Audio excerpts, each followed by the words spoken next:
Olá, amiguinhos, tudo bem com vocês? Bem, vamos fazer um Contando Coisa? Hoje eu vou fazer esse Contando Coisa a pedidos, né? Eu comentei no outro vídeo, né, sobre julgamento. Eu sempre falo sobre grupos de apoio, sobre o AA, né? O AA é o primeiro no modelo, né, numa metodologia de trabalho que inspirou Narcóticos Anônimos, MADA, vários grupos de apoio, porque ele usa os 12 princípios, né, que além de tratar o vício, né, vê o vício como uma doença e ao mesmo tempo com os tratamentos que são no entorno, né, aquilo que o vício, ele começa com o consumo de algo físico, mas ele acaba desenvolvendo outras coisas, né, então nesses grupos são tratados. E me perguntaram, né? Falaram, nossa, Eliana, como é que você sabe, né? A Eliana aqui já foi alcoólatra, tá? Eu não sigo a linha do trabalho do Alcoólatras Anônimos porque, na verdade, eu passei por esse processo de libertação na igreja, né? Na igreja. Então, foi muito diferente, né? Porém, eu frequentei escondido. No primeiro ano que eu parei de beber, eu frequentei escondido o Alcoólatras Anônimos, né, eu escondi da minha família, escondi das pessoas da igreja, que eu frequentava o grupo, porque não estava sendo fácil para mim e eu queria ter com quem compartilhar aquela experiência. E como as pessoas dos meus grupos sociais não tinham nenhuma questão com o alcoolismo, né, eu não tinha com quem falar a respeito disso. Então eu fui e decidi fazer. Como é um grupo anônimo, eu resolvi ir. Então, assim, eu conheço o grupo, indico. Assim, as pessoas podem não saber, mas quem desenvolveu o método, né, que é o mais eficaz no mundo, né, para alcoolismo, né, muitas pessoas já se recuperaram no AA, foi um médico cristão com o seu paciente, né, que se converteu cristão também. Eles desenvolveram a metodologia, o trabalho, e ele é todo fundamentado na Bíblia, né, e é o mais eficiente no mundo todo, dentro dos programas de reabilitação para narcóticos, alcoólatras, qualquer tipo de vício, compulsão, tudo funciona, né? Porque a metodologia é a mesma.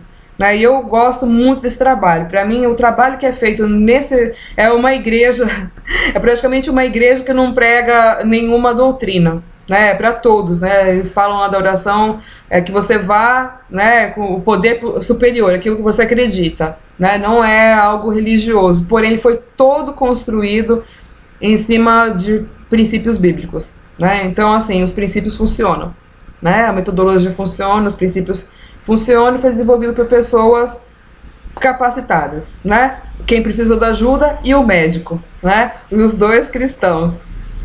Então, me perguntaram sobre isso? Sim, né?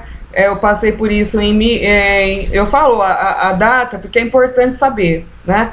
Eu passei por esse processo em 1998, né? Eu batizei em 99 e eu fiquei um ano até meu batismo passando por esse processo, né, de tratamento para alcoolismo. Eu bebi comecei até sem inclinação, né, porque havia isso num histórico familiar, né, bebida e cigarro, existia isso no meu histórico familiar, e eu comecei muito cedo, né, comecei com 10 anos a já pegar bebida, né, na época um padre deu um toque na minha mãe, que eu gostava de tomar vinagre da salada, né, falou, fica de olho na Eliana, que a Eliana tem tendência ao alcoolismo. Né, fica de olho nela. Pois bem, e aí eu com 10 anos já estava tomando meus porre, né, escondido nos lugares. Eu cheguei a tomar um porre quando eu tinha 10 anos, que foi uma vergonha para minha família, né, porque um casal de médicos que era da escola, me viram na festa junina, meus pais estavam trabalhando, não puderam ir, eu estava na festa junina, dançando lá nas coisas da escola, bêbada, fui nas barraquinhas de bebida e consegui bebida.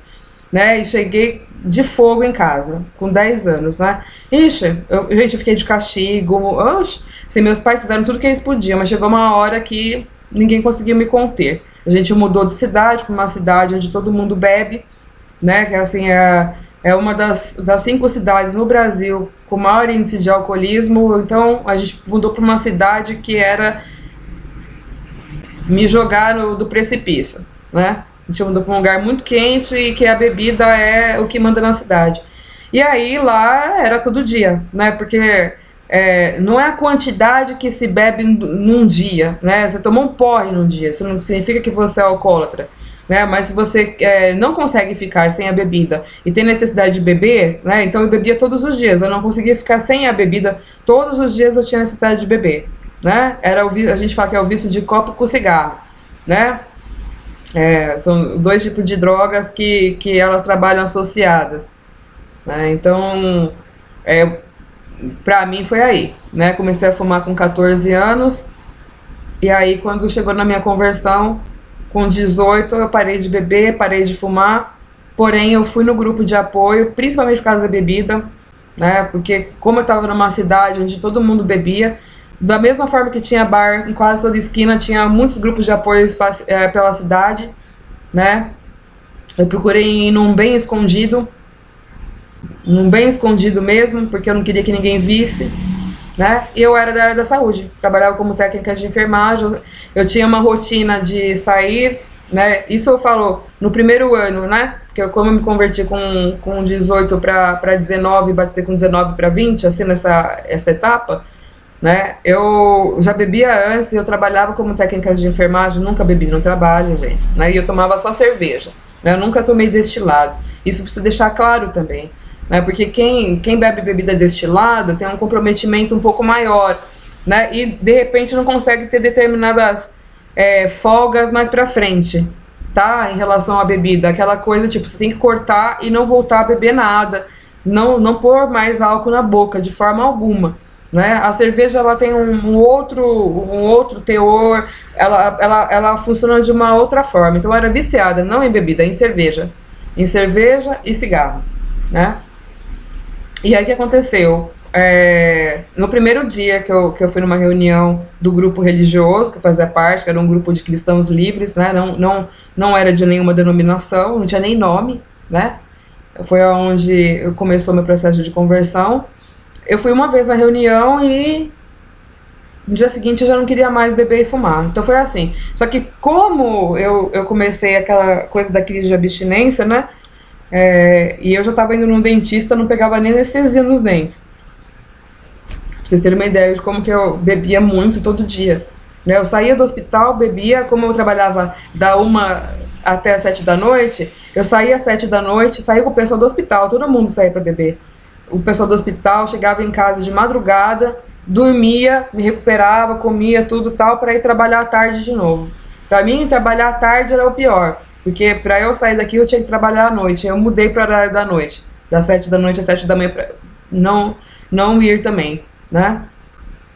Mas aí depois eu fui para a igreja, tudo tal, e ali ficou.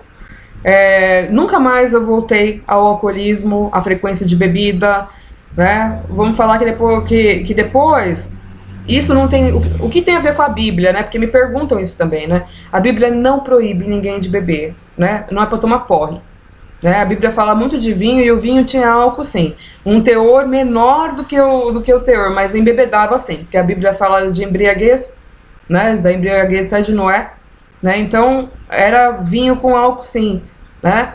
Mas não era para se embriagar. Então, assim, cada um conhece o seu organismo. Agora, por exemplo, se você for numa comunidade que trata droga dependência e alcoolismo, vou dar exemplos, nomes, como a Bola de Neve, que tem um programa ali, que muitas pessoas que estão lá vieram desse contexto, não é para ninguém, porque daí você pode fazer com que o outro, por amor ao outro, você não faz, que é para que todo mundo esteja livre no seu ambiente e não beba nada, e não use nada, tudo tal, né? Nem para brincadeira, não, ali não. Agora, se você for num outro grupo, por exemplo, os messiânicos, os judeus messiânicos, bebem, né? Bebem com moderação, né? E aquele que não lidar muito bem, toma suco de uva na ceia, né? Não toma nenhum tipo de bebida, porque a pessoa trabalha lá. Mas em comunidades onde tem muita gente que passou por tratamento, que a igreja trata, que trabalha com isso, não dá nada, né? Não dá para tomar nem um pouquinho, né? Então depende muito do contexto social. Mas pecado? Não é. O que é pecado quando você entra no vício, porque aquilo lá vai complicar para você, né? Então vamos falar, não, nunca mais eu voltei a ter isso, né? Nunca mais eu voltei. E raramente eu bebia cerveja. Só que como eu mudei minha alimentação, né, para mais natureba, né, mudei meu estilo de vida, né, passou que eu não me sinto bem com nada alcoólico, né? Então, esses dias eu até postei nas minhas redes sociais, na nossa mesa de ano novo, com o churrasco em casa, ninguém se sente bem tomando álcool em casa, né? Tipo, um vai dirigir, intestino, estômago, a pessoa tem idade, tudo mais gosta do sabor com churrasco, com petisco.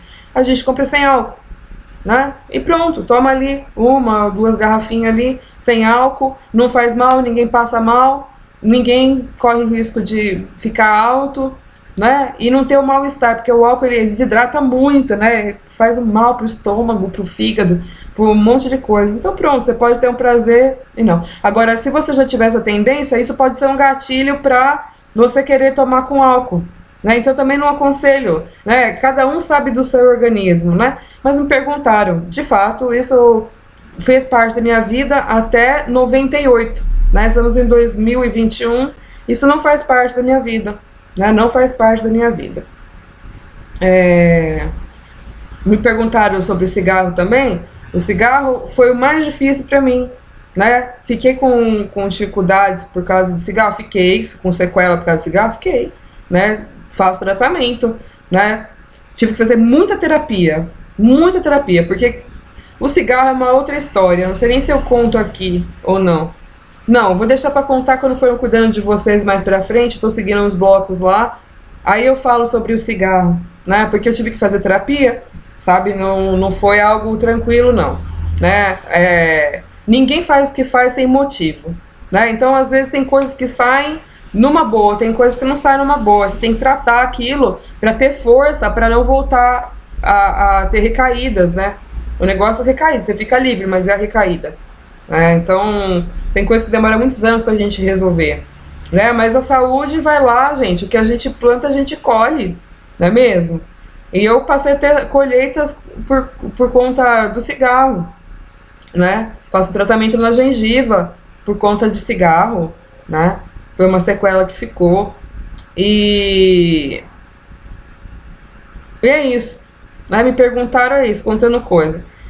Eu recomendo para todo mundo, né? Mas eu recomendo para todo mundo também buscar a Deus, porque para ter uma libertação mesmo, sabe? Eu não me considero uma pessoa que tem a doença. Não tem, porque se eu tivesse a doença eu já teria tido muitas recaídas. Então, pra mim não. Mas tem quem tem. Então, é aquela coisa de conhecer o seu corpo. E quanto mais você tem essa dificuldade, né, mais restrição você tem que ter, né? Você precisa tomar cuidado com os ambientes onde você vai, com quem você anda, não se expor, né? E isso é muito ensinado. Então, eu recomendo muito os alcoólatras anônimos, os narcóticos anônimos, o grupo MADA, né? MADA é Mulheres que Amam Demais, né? Que dependência emocional e uma série de coisas ali é importante, sim, né? Sempre recomendo, tá? Eu tô contando o que me perguntaram, e ainda me viram lá falando de alcoolismo, né? Tá caindo em contradição, sua doida? Não tô não, tá? Então eu tô fazendo o vídeo aqui porque é interessante pra vocês saberem, tá bom?